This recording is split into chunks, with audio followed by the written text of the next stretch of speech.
olchada, olchada, olchada, olchada, olchada, olchada, olchada. Ergaa Phaawulos gara Efesoonitti barreesse boqonnaa 5 lakkoo tokkorraa kaasee isiniin dubbisaa akka jedhama dureen dubbii kanaa ifa keessa jiraachuu jedha akka jedhan dubbis tokko kaasee akka ijoollee jaallatamootti fakkeenya Waaqayyoo fudhadhaa Kiristoos akkuma nu jaallate isinis immoo jaalalatti jiraadhaa inni aarsaa foolii isaa tolu qalma Waaqayyoof dhiyaatu godhee nuuf jedhee dabarsee of kenneera akka warra Waaqayyoof qulqullaa'anitti jiraadhaa malee halalummaaf xuraa'ummaa fi hundumaa sassatas isin gidduutti hin dhaga'aminiyyuu jedha. Kutaan irra gabaabaatti ol wajjin ilaallu waa'ee jireenya ifaati. Ifa keessa jiraachuu waan jedhu gabaabaatti isinitti hima. Dhalli namaa biyya lafaa kanarra kan jiraatu nama ta'e kan jiru jireenyi nami jiraatu iddoo adda addaatti ol caala. Nami jireenya kana keessa jiraatu yeroo kamiin iyyuu nadhabuu hin mudhuku yaadda'uu hin qoramu. Phaawulos warra Efesooniin jecha kana yeroo jedhu jecha akkas jedhu jedha. Jireenya ifaa keessa jiraadhaa jedhee Efesoonii magaalaa xiqqoo yookaas mandara xiqqoo kanaanii ishee Roomaa jala jiraachaa turte kanaan jecha kana barreessaaf. Lallabni kun kan lallabamuuf amantoota warra amanee ifa keessaa ba'uudhaaf keetti lallabama malee amantoota haaraatti miti. Kanaaf Phaawulos jireenya ifaa jiraadhaa jedhee warra Roomaa kanatti dubbata. Walumaa galatti jireenyi ifaa maal akka ta'een isinitti hima. Ifni maal? Dukkanni maal? Dukkanni isa eeda galgala dhufee darbe sana miti. Akkuma kana ifni nu ganama kana barsiisu amma keessa jirru kana miti. Isa warri gooftaan beeknes keessa jiraatu warri gooftaa beekanis keessa jiraatu jireenya dukkanaaf galgalaaf ganamaa kana. Garuu kan nu adda baasee isinitti himuudhaaf sin dura dhaabadhee waa'ee Kiristoos isa bantii waaqaatii dhufeeti. Waa'ee ilma Waaqayyoo sachaa nu barbaacha dhufeeti. Phaawulos jecha kana yeroo dubbatu akkasedha. Jechi kuni jecha ifa keessa jiraadhaa jedhu kun nama kaleessa dukkana keessa turetu gara ifaatti dhufe jechuudha. Ifti kun immoo eenyu ture? Yohaannis boqonnaa 1 lakkoofsa 5 irratti ifichi Kiristoos ture jedha. Jireenyi dukkanaa maal ni yoo jenne amaloota biyya lafaati. Amalli biyyi lafaa kun qabu guutummaan jireenya dukkanaati. Biyyi lafaa amalli inni qabu jechuudha. Amalli biyya lafaa irratti argamu kun guutuutti wanti inni calaqqisiisu wanti inni hojjetu gaarii fakkaata malee keessa isaa dukkana jira. Phaawulos yeroo jara kana gorsu waa'ee dukkanaaf ifa adda baaseetti hima. Dukkanaaf ifa amalli lafa kana irratti calaqqisiisu kamiyyuu wantoonni of keessaa qabu wanta akka qoraattii nama waraanu of keessaa qabu wanta boo'icha ulfaataa of keessaa qabu. Kanaaf jechi ganama kana ifa keessa jiraachuu jedhu ifa keessa jiraachuu jechuun Kiristoos keessa jiraachuu jechuudha. Jireenya Kiristoos keessa jiraachuu jechuudha. Amala Kiristoos guutuutti fudhannee keessa naanna'uu keessa boqochuu keessa haara galfachuu jechuudha. Waan Kiristoos namatti himu kamiin yookaas ergaa karaa dubbii Waaqayyoo gara namaa dhufe kamiin fudhannee keessa jiraachuun ifa keessa jiraachuu. Amala biyya lafaarraa gara keenya dhufu fudhannee keessa jiraachuu immoo jireenya dukkanaa jiraachuu. Dukkanni immoo eenyuuf hin mijatu? Dhala namaa kamiif hin mijatu jechuudha. Warri Efesoon gooftaa Yesuusiin kan itti lallabe Phaawulos tokko tokkoon jireenyi maal akka fakkaatu itti hime. Mootummaan Waaqayyoo maal akka fakkaatu barsiise. Waggaa 3 achi bira ture uummata Waaqa tolfamaa waaqessu kana Kiristoosiin itti hime gurra isaaniitti hundumaatti waa'ee Kiristoos itti hime. Jarri kun Kiristoosiin fudhatanii hojii ergamootaa boqonnaa 19 keessatti argitu jechaan dubbadhu kan. Biyya sana keessaa waaqa tolfamaa tokko jirti. Maqaan waaqa tolfamichaa Armeetes jedhamti. Namichichi waaqa tolfamaa hojjetu moo Daameetes jedhama. Jarri kun ergi gooftaa Yesuusiin dhanna isaaniitti fudhatanii jiranii ameen jedhanii barumsa baratanii cuuphaa cuubamanii gooftaa Yesuus Kiristoos fayyisaa lubbuu isaanii ergi fudhatanii booddee karaan harkaa bade. Akka barsiifaman dhiisanii akka barumsa biraatti jalqaban. Achumaan Phaawulos akka jedhe dukkanatti deemaa jirtu jireenya dukkanaatti deemaa jirtu waan ta'eef mee garuma ifichaatti deebi'aa ificha keessa jiraadhaa jedheen. Waan tokkonis yaadachisa. Nuyi Kiristoos fannifamuudhaan yookaas Kiristoos du'aa ka'uudhaan gara ifaatti dhufne. Ifa eenyuyyuu nu jalaa balleessuu hin dandeenye jechuudha. Keessa jiraachuun garuu mirga keenyaan. Ifa keessa jiraachuuf ifa keessa deddeebi'uun mirga keenyaan. Kanaaf bara sana warri Efesoon yaaddoo guddaan Phaawulos isaaniif ergaa kana barreessu mana hidhaa keessa taa'ee amma dukkanatti deebitanii jirtu bara keenya ammaa kana fakkaata. Amma namni baay'een amaneera barumsa amantii cimsannaa barateera duuka buutuu fixeera garuu namni baay'een jireenyi inni jiraatu jireenya dukkanaasuma jalqabaa sanaadha. Jireenya dukkanaa jechuun amaloota biyya lafaa jechuudha. Sama masirra jiru halalummaa xuraa'ummaa sassatummaa isa jennu jechuudha. Kanaaf jireenya ifaatti waamamte kana keessa jiraadhu. Waan ammatti waamamte warqee gaariitti jireenya gaariitti waamamte, waan nama boqonchiisutti waamamte, jireenya kana keessatti jireenya haaraa jira waan ta'eef jireenya kana keessa jiraachuu jechuudha. Wanti ganama gana gabaabaatti ergaa cimaa isinitti himu waamichi keessa waamicha salphaa miti. Wanti itti waamamta waamicha salphaa miti. Kiristaanummaan iddoo guddaa qabanu keessaa namoonni kun kiristaanummaa keessa taa'uun bu'aa gurguddaa baay'ee akka qabu beekan. Maal ta'anii barumsa ergi baratanii keessaa yaa'an keessaa deeman.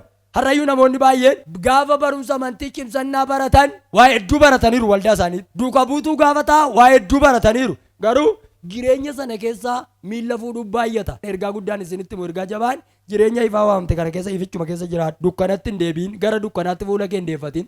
Addunyaan kun addunyaa dukkanaatti jirtu. Amma kirikkirii cimaan addunyaa kanarra jirtu. Addunyaan kun kirikkirii cimaa tokkotti dhuftee jirti. Yeroo hundumaa seexanni jireenya dukkanaa akka nu jiraannu barbaada. Isa nutti tolee akka ittiin abbaa abbaa jennee faarfannu waaqa tokkichatti sagannu kana hin barbaadu. Maal barbaada ree? Akka nu jireenya dukkanaa jiraannu barbaada. Maaliif? Amala hojii isaatii gara keenya fide jechuudha. Kanaafuu ifa itti waamamte kana keessatti jireenya ifaa kana jalqabii itti fufi jiraadhu malee dukkanatti hin deebiin. Dukkanoonni sun simiidha. Sammuu kee hin miidhu. Addunyaan kun amma biyyi nagaa qabu tokko hin jiru. Maali yoo jettan abbaan dukkanaa sun addunyaa waan bitee jiruuf. Abbaan dukkanaa addunyaa faranjiin bitee adii gurraacha hundumaa bite. Jireenya dukkanaatti deebise. Jireenya dukkanaa jechuun maal jechuudha? Kiristoosii ala miilla kaasuuf Kiristoos malee deemu jechuudha. Jireenya ifaatti waamamte kana baay'eetti gammadii keessa jiraadhu. Maaliif? Ati waggaa bara baraa lafarra hin jiraattu hin dabarta waan ta'eef jireenya kana keessa jiraadhu darbi. Namoonni tokko waldaa dhaqu malee amaloota warra dukkanaatu irra jira. Keessumaa umurii amma jirru kana keessatti wanti nuyi beennu ificha keessa deddeebi'uun nutti tolee hin beenu. Ifa keessa teenya dukkanawwina. Ifatti waamamtan kana keessatti jireenya jalqabaa. Mee nama isin bukkee jiruun qabeenyi guddaa qabu jedha walitti himaa. Inni olaanaan jedhaani. Anaaf jedhaani. Kiristaanummaa kooti jedhaani. Mee iyyaati harka ol kaasa akka jedha ifichi naa ta'eera jedha. Jireenya ifaa eenyuyyuu nurraa baranu. Jireenya ifaa jechuudha. Maaliif yoo jettan namoonni baay'een jireenya jiraatan keessatti jireenya dukkanaa keessa jiraatu. Isaan namni wayyaa uffatee jiraatu hin se'inaa. Kanaaf Phaawulos jara kanaan maal jedhee gara waaqa tolfamaa waaqessuutti deebi'aa jirtu. Itti aansanii immoo sassattoota. Kanaaf dukkanni kun isin marsee jedhe. Isa sirraa halalummaaf xuraa'ummaa beektu sassatummaa garuu xiqqoo tokko nan tokko. Sassatuu jechuun namoonni baay'een guyyaa sassatu. Maal jettan baranarra ta'anii bara gadi yaadda'u. Namni sassattuun akkasii immoo waaqa tolfama waaqessaa jedha. Ammas waaqa tolfamaa yeroo jennu isa gana naqanii muka soofanii mukatu sagadan seenaa. Lafa nama dubbiseerraa sassattuu waaqa tolfama waaqessiteera. Sassattuu jechuun maal? Amala keenya keessaa jireenya irra qabnutti gammannee hin jiraannu. Maaliif? Hafuura sassatinaatu waan nutti galee jiruuf baay'een keenya jechuudha. Waaqa tolfama waaqessina. Guyyaa sassanna. Waan hundumaatti sassattoota. Ammatuu nyaannu saborii boonya. Ammatuu uffannu saboriiti yaaddoon keenya. Wangeelli garuu yaadda hin jedha. Yaadi garuu jedha. Sassattuu ta'uun hafuura waaqa tolfamaa nama waaqeffachiisu. Nama sassataa rabbi sitti hin fidin. Maaliif? Har'a gabaa dhaqeetu waan nyaatu gabaadhaa fitatee dhufu maal ta'a? Isa borii boo'ee si boossisa. Waaqayyo immoo nama sassattuu akkasiin gargaaru hin barbaadu. Kanaaf Phaawulos isin sassattoota jedheen. Kan biraan immoo jireenya amaloota dukkanaa halalummaa jechuun immoo tokkoof tokko kan hin amanne jechuudha. Yookaas nagaa kan hin beekne jechuudha. Kanaaf jireenya ifaatti waamamte kana keessa jiraadhu. Nama keessaa ba'uuf jedhe jira ergaan kun ergaa keessan. Jireenya ifaa kana keessaa namoota baay'ee si baasuu barbaada. Kiristaanummaan kee maal si godheedhanii? Maal si fayyadanii? Namoonni baay'een shittoo sirraa urgaa'u eebba sirraa urgaa'u kana sirratti naafanii akka ati keessaa baatu godhu. Kanaaf jireenya amma keessa jirtu keessatti maal godhi? Jireenya ifaa kanatti fufii jiraadhu. Mee akkamitti jireenya ifaa jiraannaa? Eessarra deemna karaan isaa kan jedhuuf inni tokkoffaan Kiristoosiin fakkaachuu. Amala Kiristoos argisiisuu. Efesoon boqonnaa 5 lakkoofsa 2 irraa akkas jedha. Waaqayyoon fakkeenya fudhadhaa fakkeenya waaqayyummaa isaatii jedha. Yeroo tokko wanti nuyi fakkaannu waa biraa ta'a. Jireenya ifaa jiraachuuf Kiristoosiin fakkaachuun dirqama. Abbaa keessicha biyya waaqaa dhaqe sana. Phaawulos warra Efesooniin ifa kana keessa akkamitti jiraattu beektu jennaan amala waaqayyummaa qabaadhaa. Amala waaqayyoo sana akkaataa waaqayyoo sana hordofaa. Amma baay'een keenya namni seen amma yeroo ammaa kana waama namni fakkaatu wallaalleerra. Maaliif yoo jettan namni yeroo baay'ee yoo ollaan dabsee hojjete ollichuma fakkaata malee amala isa waaqayyo irraa bare sana fudhatee waaqayyoon hin fakkaadhaan jiru. Phaawulos akkas jedha amma guutummaa Kiristoositti ol guddadhaa'edha. Jireenya ifaa keessa jiraachuun barbaaddu yoo ta'e ifni hunda namaaf gammachuudha. Amala waaqayyummaa isinirraa argamuu qaba. Waaqayyo nama harka hin qabneenis mucaa koo'edha. Nama namni qabee gadi baasee ol galchuun mucaa koo'edha. Nama maallaqa qabuunis mucaa koo'edha. Nama sicha hiyyeessaanis mucaa koo'edha. Amala waaqayyummaa jechuun inni jalqabaa maanni waaqayyo jechuun jaalala jechuudha. Jaalallichi garuu inni nu jaallannuuf inni nuyi beennu gargar. Amma nuyi yeroo baay'ee nama nu jaallatu hin jaallannaa nama nu jibbu hin jibbina. Inni kun amala waaqayyummaatu hin ta'in amala jireenya biyya lafaa kanaadha. Walumaa galatti namni jireenya jaalalaa jiraatu yeroo hundumaa ifa keessa jira. Ergaa Yohaannis 1:2 namni obboleessa isaa jibbu dukkana keessa jira. Namni obboleessa isaa jibbu maal keessa jira? Mee dubbisi ergaa Yohaannis 1:2 maal jedha? Namni obboleessa isaa jibbu garuu dukkana keessa jira. Dukkanicha keessa hin deddeebi'a. Hin deddeebi'a. Dukkanichis ija isaa maal godheedha? Ija isaa waan jaamseef gara itti adeemuu hin beeku. Yeroo baay'ee garaan jibbaa gaafa nu keessa dhufu nuun dukkanuma keessarra. Iji keenya immoo jaamaadha. Namni iji isaa jaamaa garatti adeemu hin beeku. Baay'een keenya baay'een hin jaallanna garuu jaalala nuyi nama jaallannu sirrii miti. Har'aa kaasee waaqayyo hafuura jaalalaan si adiboodhaani. Yeroo jaalala keessa jaalalaan dibamtan gara deemtan hundumaatti sodaan qabdan gammachuutu isin keessaa dhaga'ama. Namni mana isaa keessaa jaalala qabu waaqayyotu mana isaa keessa jira. Ollaa isaaf jaalala kan qabu nagaa kan qabu waaqayyotu mana isaa keessa jira. Namni jireenya isaa keessatti garuu jireenya jaalala hin qabne dukkana keessa deddeebi'aadha Yohaannis. Amma nuuni yeroo inni attamitti jireenya ifaa keessa deebina namoota yeroo hundumaa jaalala argisiifnu ta'uu qabna. Namni jaalalaa yeroo baay'eedhaaf garaan jaalalaa namni qabu ifa keessa jiraata. Attamitti immoo beektu nama jaalalaa waa manni dubbatu hundumaan namaaf ta'a. Har'a mana namaa keessa adde gaa'ila gidduu jaalalli hin jiru baay'ee ollaa gidduu jaalalli hin jiru garuu maal barbaada? Karaa miidiyaa kan hordoftan dhaggeeffadhaa. Meeraakilii barbaada malee namni barsiisa rakkoo kee ofirraa furi jedhu hin barbaadu. Amma nuyi waldaan jaalala waan hin qabneef waldaama keessa dukkana jira. Yohaannis yeroo ergaa isaa keessatti barreessu namni obboleessa isaa hin jaallanneen dukkana keessa jira. Dukkana keessa ammoo iji isaa jaamaadha. Waaqayyo har'aa jalqabee ija kee abanu. Yeroo baay'ee namni nama kan rakkisu maanni jireenya dukkana keessa dhaabatee ergaa dhagaa. Mee nama bukkee jiruuni sanyiin dukkana keessatti biqilfatee hin biqilonaani. Garaan jaalalaa baay'ee murteessaadha. Iddoo jaalalli jirutti qullaan namaa hin mul'atu. Iddoo jaalalli jirutti waan xiqqoo nyaattee eebbifamta. Mana jaalalli keessa jiru, qe'ee jaalalli keessa jiru, sammuu jaalalli keessa jiru. Kanaaf Phaawulos akkas jedha. Isin fakkeenyi isin fudhattan fakkeenya waaqayyoo ta'uu qabaadha. Namni nama jibbu fuulaan beekama. Akkamittidha? Guyyaa tokko Qaayil obboleessa ajjeesee dhufee dhaabate. Waaqayyo akkas jedhe Qaayil obboleessi keessa jiraadhe gaafate. Akkeedha Qaayil. Ana siitissaa fuuluma keerraa beekamaa. Akkati nama ajjeeftee dhufte kanaaf ati jooraa taataa'edha. Ifa keessaa kan si baasu jibban jaallatin. Ifni nuu keessa jirru ifas gee dhaabatu miti. Isa abbaan barbaade dhimma isaa joonjeensayin. Keessatti barachuun hin danda'ama. Keessatti nagaduun hin danda'ama. Nu yeroo hundumaa dukkanni hin jiru. Halkan sammuun keenya banaadha. Inni lammaffaani yaada garaa qullaa. Yaada garaa qullaa jedha qabaadhaadha. Efesoon 4:23 irratti yaada garaa qullaa qabaadhaadha. Amma nuuni baay'een keenya bakkeen keenya baay'ee bareedee jira. Maaliif? Qaroominni waan dhufeef keessi bakkeen keenya miicamee qullaa'ee jira. Yeroo yaadi garaa keenya jallaa taanaan ificha keessa jiraachuu hin dandeenye. Mee nama bukkee jiruuni waaqayyoo jedhaani. Yaada garaa kee qulleessuudhaani. Namni edaa obboleessa isaa ajjeesuudhaaf sammuu isaatti yaade jira.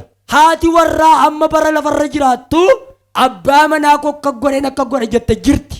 Abbaan manaa yaadi garaa irratti hin beekamu garuu kokkolfaa deema. Yeroo si dubbisu mee afaan Amaariffaa afaan Oromiifaatiin si dubbisa. Yaadi garaa isaatii garuu micciiramaadha. Ificha keessaa kan nu baasu yaada garaa keenyaati. Meesee tokkoo yaada garaa keessanii dubbisaa kan namaan dhaggeeffatinaati.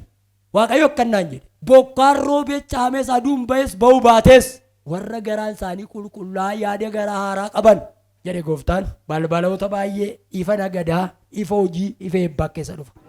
Garaan kee maal yaada? Amma tokko mee umurii qabnu keessatti jallina yaada. Jalloota baay'eeti lafarra garaan isaanii fuulli isaanii bareeda. Yeroon ammaa kun miilli namaa sirrateera. Maaltu sirreesse beektu? Siniikerii itti bittanii sirreessitan muujaleen hin badde. maashiniidhaan qacaj goon ijoolleen durbaa mataa isaa qiciicaa hin sirreeffatan hin sirrate mataan rifeensi sirrate mijoo kan isa gabaabas kan isa dheeraa qaxxee sirrate maaltu sirrachuu dide yoo jettan mataan irraa bishaan fakkaata garaan garuu waraabeessa har'aa jalqabee waaqayyo garaa kee qulleessu warri garaan keessan qullaa hamtu gooteen jirti xibaartuun jirti tolfattuun jirti ati garaa kee namatti hin tatin malee dirreen gamaa sun kan keeti sumaanan jedhee fudhadhu kan keeti daawwit caalummaa nami cubbuu hojjete hin jiru joo daawwit mootii caalummaa nami cubbuu hojjete hin jiru ammatu sin ta'e maal jettu haadha manaa namaa fudhatee abbaa manaa jala ajjeese mana waraanaatti waaqayyo keede daawwitiin raajii jette ergee daawwit attamuma kana goote abbaa manaa irraa ajjeefte haadha manaa fuutee naani daawwit akkas jedhe fuula waaqayyootti lafa dheetu jo wayyoo jedhe naan dogoggore natti argisiise araaraadha garaa isaa qulqulluu kan siidhee jiru garaa keeti akka jedhe Efesooniin yaada garaa isa qulqulluu qabaadhaan ilkaan ikkoo mukaarrinnee sirreessine garaa sirrachuu dide garaa dabaa namoota garaa dabaa macaafa kana keessaa mee yeroo argitan billaan ofirra billaa ofii isaaniitiin du'an Saa'ol meejoo garaa masaa dabaadha akka jedhe daawwitii matti naafe waaqayyo isaa daawwitiin hin geggeesse Saa'ol garuu billaa ofii isaatiin du'e kunoo ergaan sii fidee dhufe akka jedhe waaqayyo har'a ganama garaa kee qoricha kennaaf garaan kee fayyinaan eebbi kee gadhiifamaadha dhee waaqayyo har'aa jalqabee harki waaqayyoo dhufee garaa kee keessaa dhukkuba buqqisu yeroo abbaan manaa dabsee dubbatume haadhi manaa garaa isaa sirriidha waan ta'eef yoo inni maammush ta'e maqaa isaa maammiyyee akkas miteetti gabaabsitee dhumu tokko garuu jechuudha isa inni tokko dubbate xaxaa olti xaxaa silaa jiruun qabdu isuma tattila akka jechuu keeti miti akka jechuu keeti miti yoon harkaa fudhatte nama taata hiixadhu mee harka godoo kee keessaa har'aa jalqabee garaa jal'aa baasee garaa qajeelaa kaa'e dargaggo Daani'eel kan inni biyya ormaa taa'ee mootii ta'eef garaa isaa qulqulluudha namni garaan isaa micciiramaan dukkana keessa jiraata ificha keessatti moo'icha jira garaa keessa jal'aa sana sirreeffadhu ani immoo maalan si godha dhabeettu waaqayyo har'a ifa namni bira ga'uu hin dandeenye keessa jiraachisaadha yeroo baay'ee Paawulos waa'ee garaa dubbata waan sinitti dhukkubi addunyaa kana keessaa dafee nama ajjeesu maanni beektaa dhukkuba garaa keessaa naga gadhee mee eenyuun eebbisaa eenyu tarkol fudhata anoo nama waaqayyoota har'aa jalqabee waaqayyo balbala garaa kee galataa nagoota guyyaa tokko seera uumamaa boqonnaa 39 irratti maal argitu beektu mucaa garaa warqee tokko Yoosefiin argitu raataa baalaa baabaa di'aas garaan isaa warqeedha obbolaa barbaacha dhaqe garaan isaa garaa min gaafa dhaqu obbolaa maxanyaan akka jette abbaan abjuu dhufeera kottaan awwaallaa jette mucaan kee galaa geesseetu ijoollee akkam jirtu ennaan qabaa jettee boolla keessa buuftee ergi boolla keessa buuftee immoo hin ajjeefnette biyya ormaatti gurgurte mucaanoo garaan isaa fayyaadha maal gootaree birriin qabu malee nama isaa dubbatuun qabu malee biyya Gibxitti gadi bu'e amma saadhii manaa mootii garaa shiftaa goote naa wajjin ejja jettee ariisifte haadha manaa mootii sin aman obbolaa isaa sitti hin taakeffanne inni calluma dhee waggaa 17 mana hidhaa keessa taa'e waaqayyo mee guyyaa tokko nama garaan isaa qulqulluu kana barbaacha dhaqe Yoosef achii ba'ee beeta mangistiitti ol gale biyya Gibxitti midhaan gurguruu jalqabe abjuun isaa dhugoomse eenyu tarkol kaase har'aa jalqabee waaqayyo garaa kee qulleessu yeroo isaatti mootii makaleessa balleesse barbaade birrii dhabuu mini kan si ajjeesu wayyaa dhabuu mini gaafa garaan kee obbolaa Yoosef inni ta'ee ijoollee warri garaa matanyaa inni kan ijoo dhaqaniitu biyya Gibxii bar tokko beelli buunaan dhaqan mucaan suufii uffatee sufaanii irra taa'ee jira nami garaa qulqulluu silaa gad hin ta'u daboon hin danda'u obbolaa Yoosef qalqalloo marattee yaatee dhatte waa'ee garaan barsiisaa jira warri miidiyaan hordoftan kan akka garaa nu xaxu hin jiru dhufanii akka jedhaniin Yoosefiin hin beekani midhaan bituu dhufne naani mucaan ammas biyya Gibxitti ijoollee na ilaalaa boo'ichaaf ilaaluu dadhabee irraa galagalee imimmaan xaragate utuu nu ta'e na gurgurtanii dhuftanii boollan sin buusaa'in mucaan achii booddee birrii isaaniis boorsaa keessa kaa'ee fitu qodaa isaanii keessa kaa'ee midhaan fe'ee geggeesse gaafa karaa ga'an birrii keessara hinnaan ittiin himne Yoosef akka ta'e isa lammaffaa gaafa seen jarattiin hattu abbaan koo eessa jira jedheen abbaan isaas koo irratti dubbateeraam nurratti mootii taataadheeraam abbaan koo eessa jira nan lubbuudhaan jiraadhanii obboleessa isaa wajjin dhalate ofitti hambisee dhaqa abbaa koo fidaa kottaa abiyayyaa garaa jaalala abbaa koo fidaa kottaa hin fidaniin akka jedhani amma bara lafarra jiraatta itti na gurgurtan hin jennanii san kaafneef maal jedhe biddeen nyaadhaa uffadhaa. Gubaayii kana keessa nama 43 jirtu. Sinitti ulfaatee jira garaa keen qulleessa sirraan kaasanii waaqayyo. Obbolaa Yoosef hundiyyuu dhaqanii jilbeenfatan. Tokko tokko makkoo akka oofuma walii wajjin utaalla malee nu keessa shayyoo taate tokko garaa isaa miqqanyaadha. Yooti see tokko caammaa masinii kerii bareedaa uffattee dhaabatte jedha garaan isaa micciiramaadha. Siin gammadu har'aa jalqabee garaan Kiristoos keessatti argama. Kiristoos cubbuu kee wajjin si jaallateera. Utuma tammeenya gootu si jaallateera. Maal siin jedhe maqaa marartoo Yesuus ittiin si waamu maqaan kee eenyu? Sin barsiiseera maaloodha? Mucaakoo. Maalatoo guyyaatti see dhibba balleessita. Bordee bite dheesi dhiise. Ankoon sitti hima. Cubbamaa akka kootii kana waldaan na qusila. Utuma laaluutu. Taammiruun borsirra ta'ee na dhiise. Amma tuni see tokkitti haati manaa keenya balleessite irra hin dabarru. Dargaggoonni kun see tokkitti irra waliin dabartan jannummaan nama rukutuudha seetu. Bara addunyaan garaan see nama ajjeesaa bulu. Har'aa jalqabee abiddi jaalala waaqayyo sittaa qabatu. Garaa jaalala. Namni jaalalaan beekamaaf. Intalli jaalalaas keessaan beekamti. Yeroo hundumaa kofaltuudha. Wayyaa gaarii uffatte. Namni garaa jaalalaa qabu mee nama hundaatti jaalala argisiisi. Inni taanu hafuura qulqulluudhaan guutamuu ishee jettu isinitti hima yookaas qodaa hafuura qulqulluu ta'uu mee nama simukkee jiru isa dhumaatti hima qodaa hafuura qulqulluu ta'eedhaani. Mee naa dubbisi abbaamti dubbisi Efesoon 5:18 naa dubbisi 18:19 eenyutu argate maal jedha? Dhugaatiidhaan machooftanii of hin wallaalinaa. Of hin wallaalinaa. Isaanis of hin balleessinaa. Isaanis of hin balleessinaa. Qooda kana hafuura qulqulluudhaan guutama. Qooqa garaa garaatiin faarfannaa galataatiin weedduu hafuuraatiin wal harkaa fuudhaa garaa keessan keessatti faarfannaa galataa gooftaa dhageessisaa. Ifa keessa jiraachuuf qodaa hafuura qulqulluu ta'uu qabna. Hafuura qulqulluu jechuun raajii dubbachuu magaalatti himuu miti. Namni ifa keessa jiraatu hamma hafuurri qulqulluun isa keessan guunnetti danda'een jiraatu. Phaawulos akka jedhe dhugaatiidhaan machooftanii of hin wallaalinaa. Maal godhaa malee qooda kanaa hafuura qulqulluudhaan guutamaatii faarfannaa galataan fuula waaqayyoo duratti dhageessisaa. Mee walitti makasa kana qodaa hafuura qulqulluu ta'eedhaani. Faarfannaadhaan guutamtaadhaani. Hafuurri qulqulluun irraa kaasee keessa na guutu. Qodaa hafuura qulqulluu jechuun maal jechuudha beektu? Hafuurri qulqulluun isinitti galuuf jalqaba akkuma namni qodaa miicu isin miicuu qaba. Amma too mana nama tokko rattanii qodaatti midhaan nyaatanitti xurii irra godhanii waan qulqulluun taanetti biddeen sinii fidanii nyaattu. Maaliif? Biddeenicha rakkoo qaba qodicha rakkoo qaba. Amma qodaa miicuun hin jiru, ejja dhiisi jechuun hin jiru, soba dhiisi jechuun hin jiru. Hafuurri qulqulluun guutamuu jechuun jalqaba irratti qodaa isaa ta'uu jechuun kadhannaadhaan miicamuu, dubbii kana nyaachuudhaan miicamuu, qodichi qophaa'uun dirqama. Warri kun sinii gala harka keessa reebaa galateeffadhaa. Namoonni tokko tokko harruma manaa harruma gooftaa Yesuus Kiristoositti duratti hafuura qulqulluu fudhataa jedhu. Phaawulosiin fakkeenya fudhatu gaa yeroo kana fudhatan. Phaawulos har'a maneetu harruma hafuura qulqulluudhaan guutamedha. Phaawulos ikkoo har'a manee har'a guutametu hin ta'in see tokkitti waaqayyo rukutee gaafa kuffisu isa miti guyyaa 3 waaqayyo wajjin haasa'een. Ifichatti dhufuuf qodaa hafuura qulqulluu ta'uudha. Qodaa hafuura qulqulluu ta'uuf immoo miicamuudha.